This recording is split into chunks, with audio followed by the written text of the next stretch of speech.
Hi, everybody. Ladies and gentlemen, boys and girls, this is the Weekly Pint. It's not a show, which is why the fact that we are broadcasting live on a Tuesday instead of a Monday, I don't feel as guilty about it because it's not really a show. If it was a show, then that would be a bad thing to do, but it's a happy hour. We can have happy hour on Tuesdays, right? So I was camping with the family this weekend. And we got home at I don't know, 11 o'clock last night, something like that.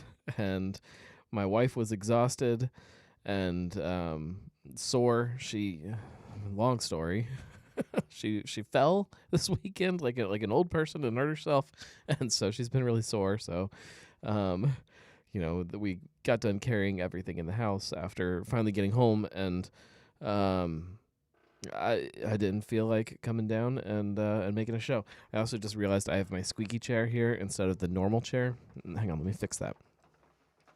So the point is that after a long weekend of camping and doing that whole thing, a show yesterday wasn't going to happen.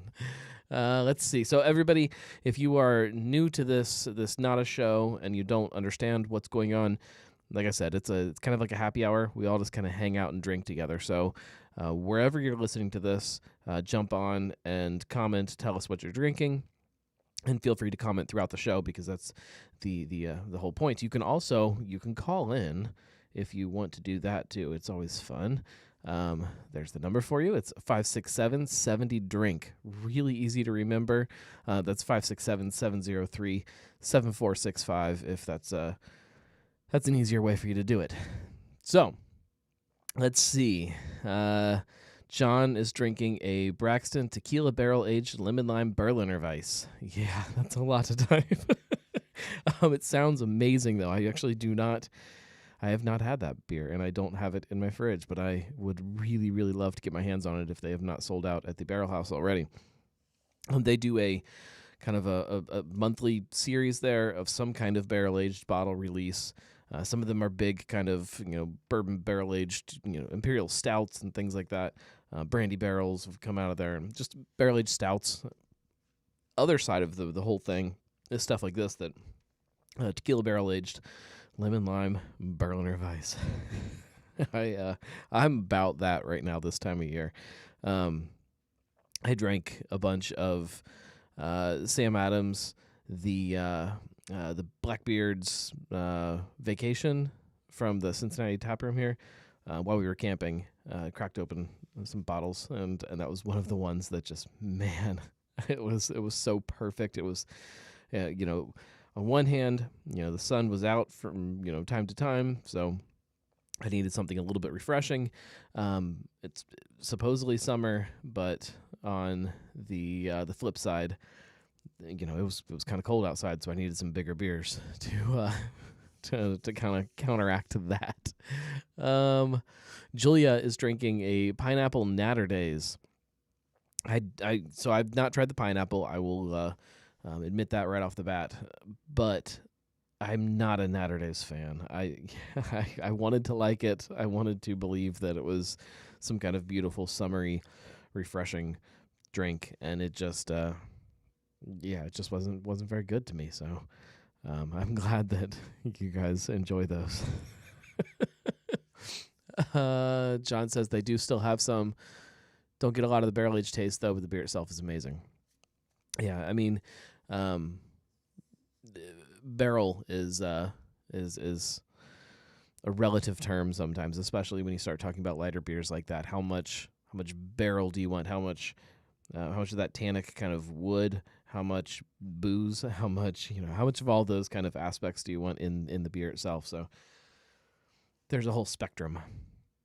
Vernon is drinking a Wolf's Ridge Buckenrauch beer with grilled pork chops. Delicious combination. Yeah, so this is definitely the year. I mean, it's the year of shandies, but it's also the year of Rauch beer. There's been a bunch out there. I have not had that one, but with a grilled pork chop, I don't think you can go wrong. Julia says the pineapple Saturday is not as good as the normal. Love them, but I totally get that they are for everyone's palate. Yeah, again, I haven't tried the pineapple, so maybe that could just blow my mind and completely change my opinion about Saturdays, but I doubt that. I'm drinking, working through some of my Midwest fruit tarts that have been piling up in the fridge because Kaleidoscope came in. I pointed like you guys can see it sitting over there because you can't. Hexotic says, hello, nice to meet you too. Welcome to the weekly pint where we drink together. Let us know what you're drinking. So this is a double mixing machine. I'm again trying to clear some out because I have some new ones that are coming in, and there's a lot of nights where I don't necessarily dig into some of those bigger beers. The doubles are big, and they are they don't drink like they're big, so they go down real easy. Hexotic says, "How are you? I'm new here. See, I'm not big on the Twitch side of things, and I feel like Twitch they want just a conversation. So, hello, welcome to being here." Joey says he got back from a trip to St. Louis, drinking a Civil Life American Brown. They make amazing malty English beer. Well, that is definitely my speed. I do have another beer after this one because it is almost gone.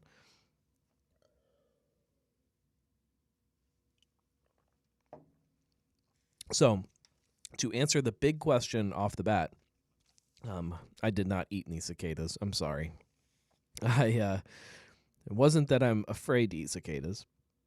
It was that I just never thought about it in the morning. So I stayed up for a while after last week's episode. Hexotic says I don't really drink. Well, this is a drinking show, so you may be a little out of the loop here. We all drink together. I mean, you can listen. I'm not kicking you out. So lost my train of thought. Cicadas. So it wasn't that I'm afraid to eat cicadas. It wasn't that it was gross. It was just that in the mornings, after doing the research after last week's episode, everybody says that the best way to get them is to dig them up and get them where they're still in that little larval stage or whatever. I'm not digging any holes. That's too much work. Second best way is to get them in the mornings when they're just coming up on the tree and coming out of their shells, and they're kind of white, Take them and eat them. Lots of different ways to cook them. But in the mornings, I was fully intending on getting up one morning and grabbing a few and frying them up.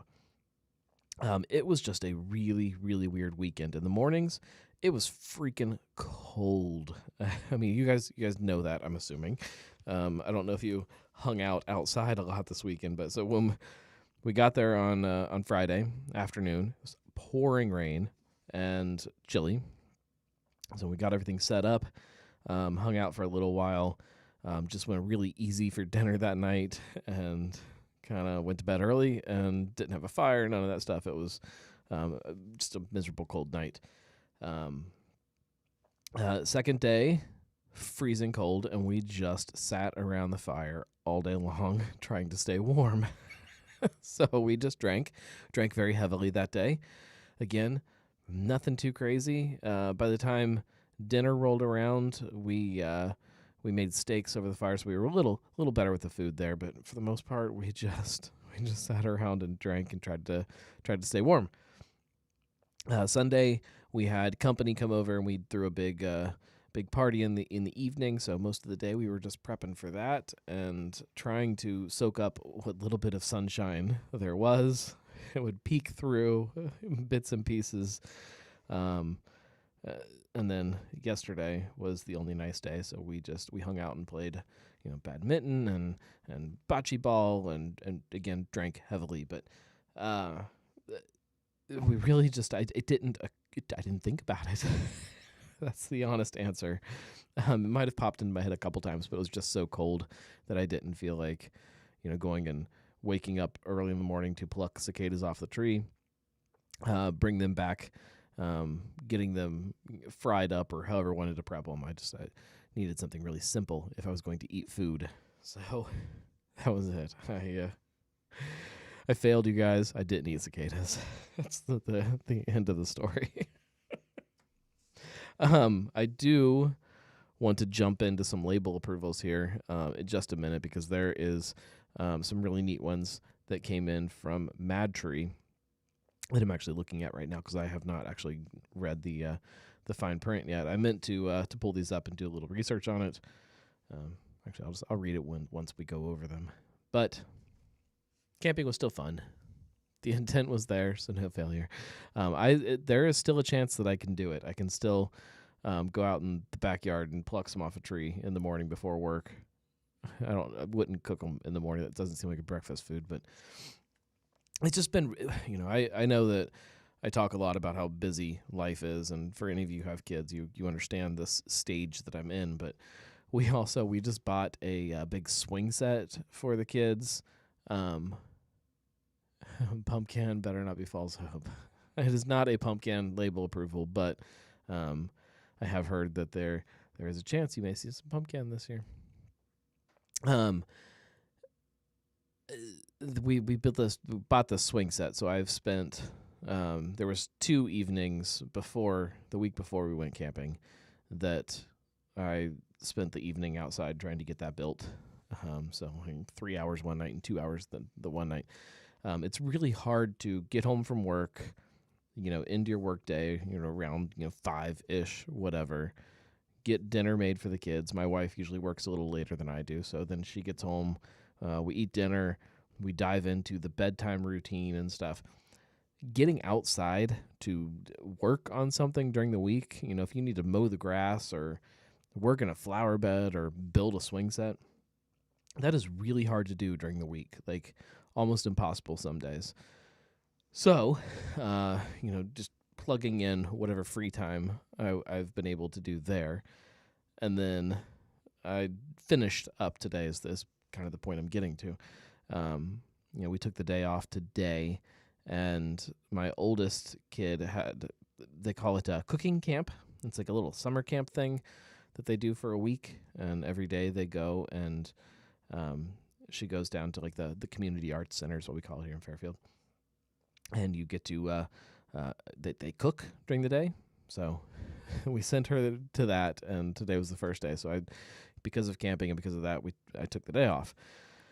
I thought that while she was gone, she was only gone for like an hour and a half, and I thought, oh, that's fine. I'll give me an hour and a half of time to be able to knock some stuff out, and that just didn't happen at all. The boy was an absolute terror, so I had to just sit and entertain him, and didn't get to go out to work on the swing set until afternoon. But I got it all knocked out, so now that is kind of off my head, or out of my brain, I guess. So that's good.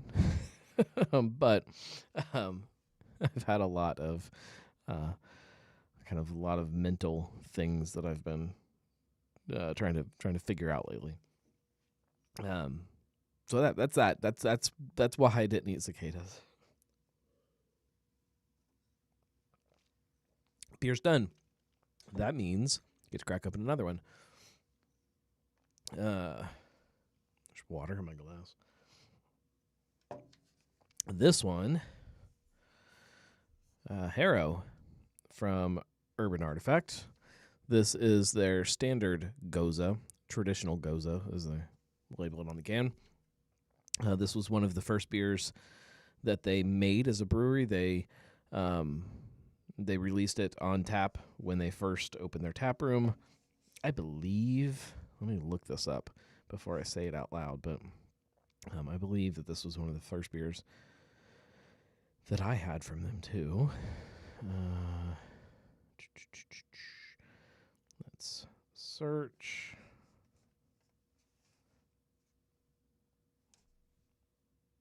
Pull up my notes about it. Okay, this is the original beer. Let's see how it compares to what it is now. It was a Goza. It is still a Goza.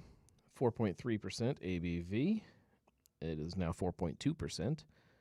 I don't have what the original pH was. It is now 3.3.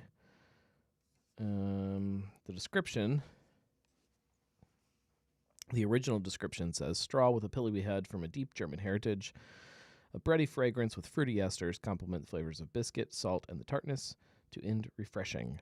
This goes as reminiscent of a simpler time when a harrow was horse-drawn, prepping the fields for the very wheat that give this beer its distinct flavor.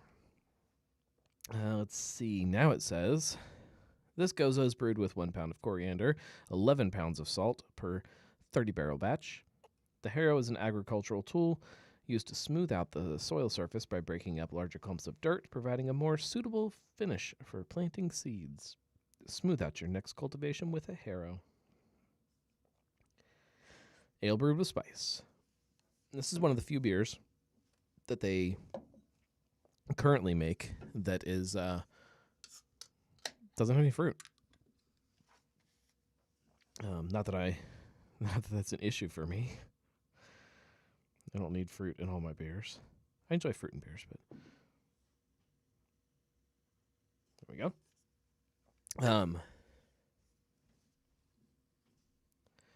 It's also only available in their variety pack.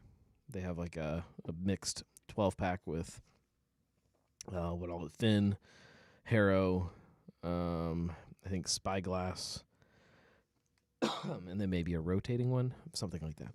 Yeah, probably their seasonal, whatever their seasonal release is, I assume. So yeah, goza. It was interesting when this beer came out originally, and this has changed a little bit since the original version. I think this is way better. There were not a lot of gozas around town. Scott down at Blank Slate, I think, could be wrong, but as far as I can remember, was the first one to do a goza. And it kind of introduced what goza, that became what I thought goza was supposed to be. And maybe it is. Slightly tart, not a lot of salt. It was a light kind of wheat beer. Urban Artifact followed that up with a way more tart version, which is their thing. But it kind of created this confusion for me of trying to understand what the style was supposed to be. And it looks like, as far as gozas that are released, they all kind of lean more into this more tart, heavier on the salt version of the style. Although, let me drink it before I tell you this is heavier on salt, because I don't know that it is.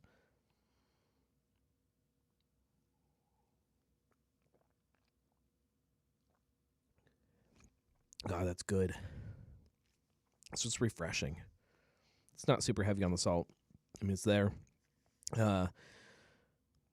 If I don't know if you didn't tell somebody that there was salt in there, if they would pick it up or not. I don't know. That'd be a fun experiment sometime to try some different things. But I want to dive into some labels.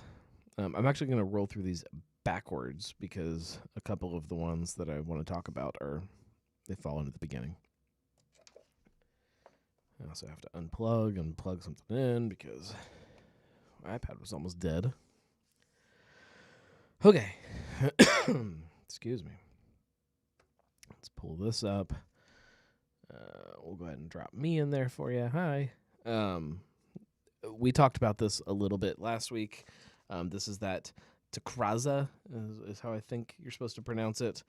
It's a spirits brand, a brand of something created, from what I can tell and from what I understand, created from the former owner, possibly former distiller, former owner of Shumrick and Lee's, possibly former distiller of RJ Distilling Company. I don't know the whole story there. I haven't dug into it at all. But this is a brand that has his name on it, from Norwood. This is strawberry something. Spirits distilled from agave with natural flavor, strawberry. It doesn't tell me a whole lot anywhere else other than strawberry. Now, this gives us a little bit more. This is Tequila Pink Lemonade Agave Seltzer. That is definitely a little more descriptive, 7%, whereas the other one is 40%. So this is definitely booze. This is definitely a seltzer, a 7% seltzer.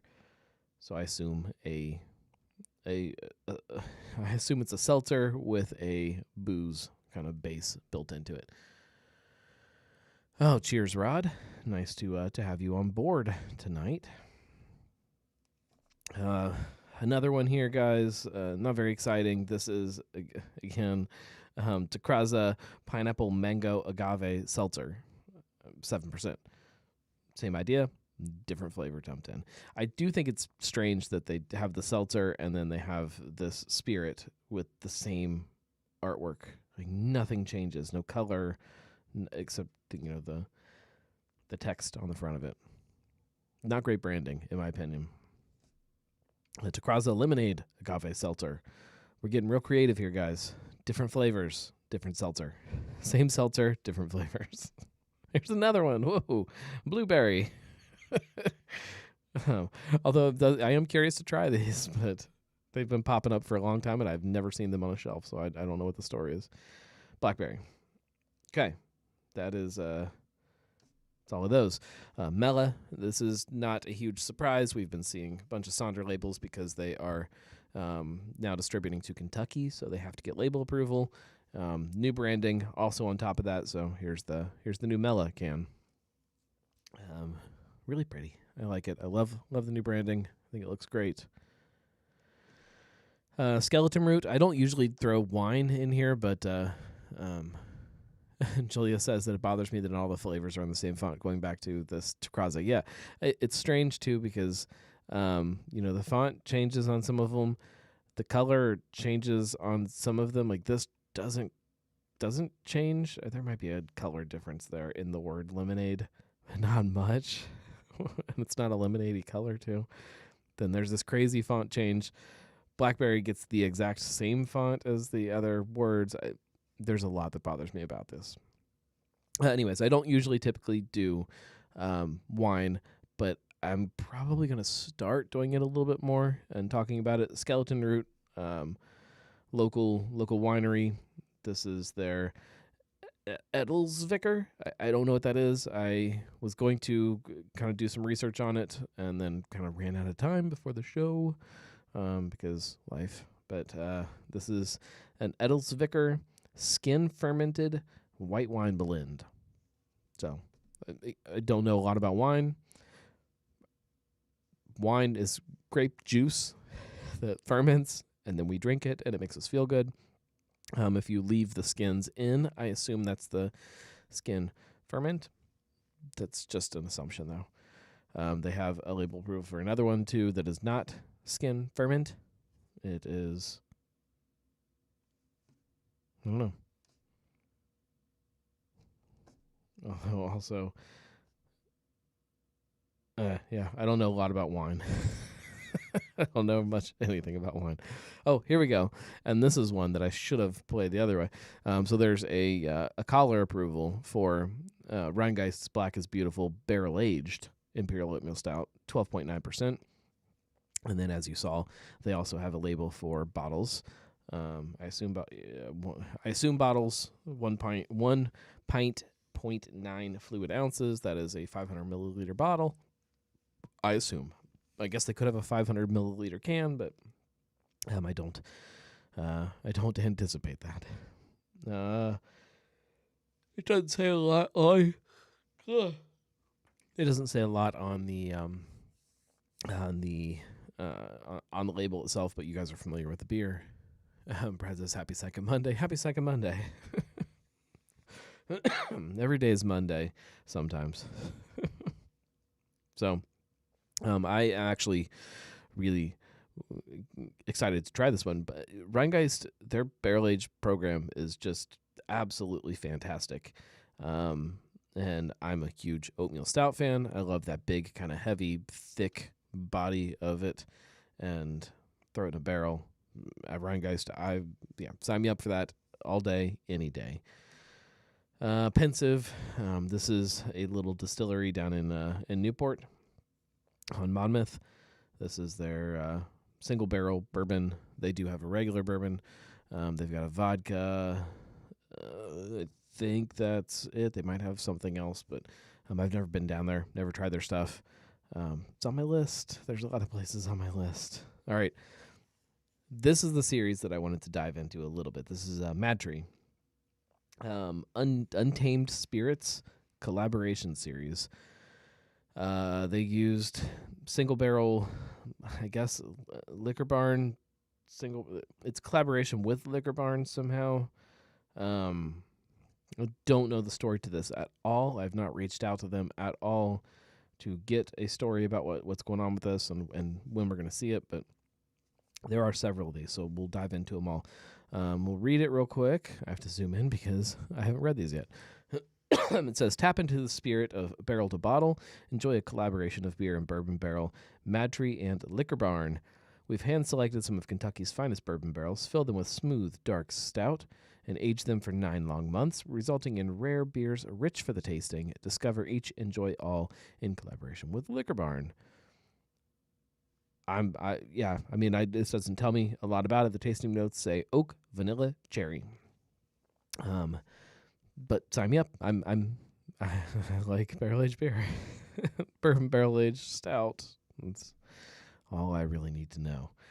It's called the Racer. The next one up is called the Pioneer. This one is vanilla, roast, and oak. It doesn't tell us anything else. That's all we know. The Eagle. This one is dark fruit, chocolate, sweet. I assume that these are the same beer. Yeah, I assume that this is all the same beer, just in different barrels. This one's chocolate, cinnamon, and sweet. Yeah, the Beast. So that's all I know about these. But man, I want them. I want them in my life. So my assumption is the same beer dumped into, what was it, 4 barrels, and all aged for 9 months to pull different things out of the barrel, which I always think is fun, and I desperately want more places to do that. When people do a big barrel aged release, I want the same beer from different barrels where I can line them up on tap next to each other. I want samples of each of them so I can taste them next to each other, compare, contrast, and really see the difference from barrel to barrel, because I know it's there, but as the consumer, we don't typically get to experience that in the same way. There's always adjuncts thrown in and all kinds of stuff. I just want to taste the difference. Blocks. This is alcoholic ice. This is where we have progressed to as a society. We now add alcohol to our ice. This Blocks company is one of the ones that does. This is technically a wine, an orange wine. They add natural flavor and some color, and you drop them in a drink, and it makes it more boozy and tastes like pineapple. Not going to judge. I'm sure that it's tasty, but that's that. So that is the that's the label approvals, including one for ice. I never thought I would see the day. Brad says my kids play Roblox. My kids are not old enough to play Roblox. I'm slightly familiar with it, but Julia has a great point here with those Mad Tree labels. She said, I wonder if the Beast is in Buffalo Trace barrels, one's in Eagle Rare, etc. Oh yeah, let's go back and look at those. So the Eagle, the Beast, so Buffalo, Eagle Rare, although those are both Buffalo Trace products. The Pioneer, I don't I don't know, looking at this little sketch of a guy, who that would be, because I'm not up on my bourbon folklore enough. But you definitely could come up with anybody that would fit. And then there's one with a horse, the racer. But that goes back to Buffalo Trace again. Blanton's, because they have those little horses on top. But who knows? I think that's a good idea though, and a good point. John says could be that would match the coffee series. Yeah, that makes actually a lot of sense. Yeah, the other one was a horse, right? Not sure. Four Roses, maybe based on the Derby. Also not sure about the guy. Yeah, I think the Four Roses might be a stretch. Just with the horse, I feel like they would use a rose if that's what it was. Blanton's is much better. Well, it just seems strange to have the Buffalo, if it was Buffalo Trace, the Eagle, which is Buffalo Trace, the horse, which to me would be Blanton's, and then the Pioneer, unless it's another Buffalo Trace product. They're all Buffalo Trace barrels, just different Buffalo Trace products. I don't know, Elmer, something like that. Do they still sell Elmer Tea Lee? I don't know. That's interesting. I will definitely dig into it a little bit, and when I know more, you guys will definitely know more too. Rod wants to know if I'm hitting any breweries this upcoming week. Yes, I am. It is Missing Link Day in Cincinnati, so there are several breweries around town that are doing kind of a fun collaboration. I don't know if you consider it collaboration or not. They're using yeast that Urban Artifact sourced from an old beer vat of some kind in a tunnel, and they created a. I'm trying to look it up here while I'm talking, and I can't talk and type at the same time. They created this yeast strain from that, and hang on, guys, sorry. So they created a holiday around this yeast strain that they sourced. I'm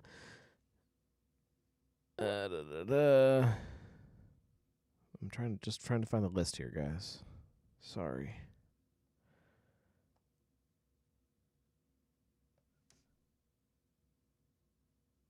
Good Lord, I have so many emails about stuff. So point is, I'm going to be out and about drinking some Missing Link beers, and I'm trying to do a show about it too, which is why I have so many emails that I now have to sort through.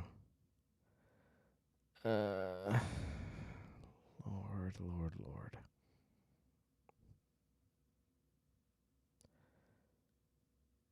Oh, there it is. It's right in front of me the whole time, guys. I'm sorry. All right, so Missing Link Festival this year. Friday, June 4th, starting at 5, they are tapping beers at Birkus, West Side, Wooden Cask, and then the one that I am probably most excited about, nothing to take away from those other ones, but Knox Joseph Beer Company. So that's Chris Mitchell's place over on Branch Street. They are doing a Belgian Trappist and giving people a preview of the soon-to-be-open OTR Stillhouse. So definitely going to be there at some point to see the space and to see what's going on there and to try this beer. Birkus is doing a Flemish red style sour made with the yeast. Westside is doing a Cincinnati historical ale, a homegrown Missing Link version of a Belgian blonde. Lets the peppery spice and the funk of the yeast shine through. And then Wooden Cask is doing Highlanderthal, which I love the name. Starts with a classic Scottish ale and takes a turn into something very different when fermented with Missing Link yeast. Going back to kind of that barrel conversation of trying the same beer with different barrels, I'm assuming they've got their standard Scottish ale on tap, and you can probably try the standard next to the Missing Link version. So that's really cool. Saturday, June 5th, starting at noon, Urban Artifact is tapping their version of it this year. Last year's was like a gold, or 2 years ago was a golden ale, I believe.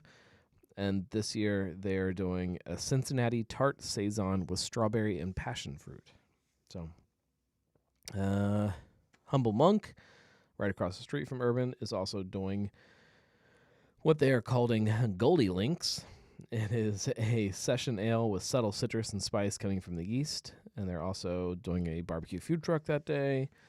And then next week, Friday at 3, Fibonacci is doing their version. They're doing a steam beer brewed with blueberries for a delightfully fruit-forward, crisp drinking beer. So yes, I'm going to be out and about probably on Friday. I don't know that I'm going to get out any other day other than that because life. But definitely Knox Joseph. I'm very curious to see what they've got going on. Like I said, I want to do a brewcast around Missing Link Day.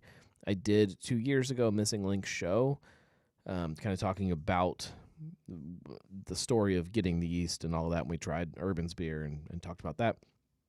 So it'll go a little bit away from that side of it, maybe into the celebration and dive into that a little bit. And I want to do it at one of these places. So I will probably be recording at either Bierkist, Knox Joseph, Westside, or Wooden Cask. We'll see. It'll be a surprise to me, too, as of right now, because none of them are booked. I've reached out to one of them and haven't heard back. Well, I heard back, but I haven't heard back again to confirm. So still waiting to figure out exactly where I'll be. So that's that. Goodness gracious. This show, having to sit here and talk by yourself is always so exhausting. Rod says, nice. I may be around as well. Oh, there we go. Julia's posting the link to the schedule for everything. MissingLink.com is a thing. That's awesome. Rod says Wooden Cask is closest for me, but looking to get all over. Yeah, I mean, I recommend at least getting up to OTR Stillhouse, Knox Joseph Beer Company. Since they're not open yet, it's the first chance to see the space and to try their beer. This is the first beer that they've kicked out, and they have to be getting close to opening those doors. We saw some labels for a vodka that they've got done. So similar to March 1st and Carrican and some of these places that are just cranking out every beverage possible, they are right on that track too. So not to be that guy. This is a good point. Joey says, not to be that guy, but when did Trappist become a beer style? I didn't even catch that. There we go. Yeah. So Knox Joseph is tapping a Belgian Trappist. It is a Belgian Trappist-ish ale. It's a Belgian ale. It is definitely not a style.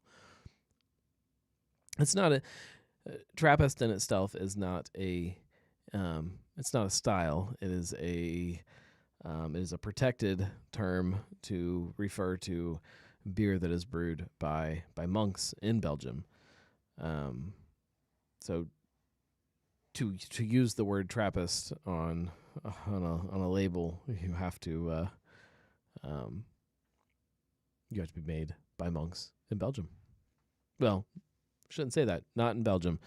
There is a process you can go through to get it anywhere, and I believe that there are some Trappist breweries in the United States.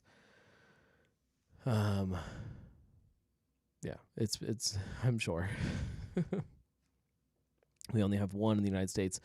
Isn't that like Spencer or something like that? Brad